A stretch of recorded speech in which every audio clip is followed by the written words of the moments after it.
The glance page of Garmin watches offers a lot of useful sports and lifestyle information. This video introduces different methods to organize the glances into folders, making your glance information neater. Method 1. Setting on the Garmin Connect mobile app. First, open Garmin Connect on your mobile device. Tap on Garmin Devices. Select Appearance.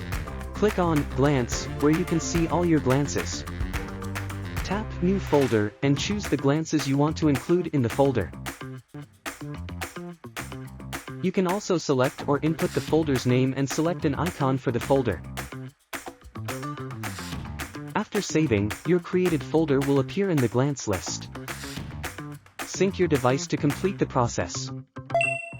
Method 2. Setting on device. Scroll down on the watch face and select Edit. In the Edit Glances menu, choose Add and Create Folder. Here, select the apps you want to add to the folder. After adding them, a prompt will ask if you want to move or copy them to your folder. Choose Move or Copy. Here, you can choose or type the folder's name and select an icon for the folder. After saving, your created folder will appear in the glance list on your watch. With the glance folders, you can now easily view the information you need. For more details, please refer to support.garmin.com.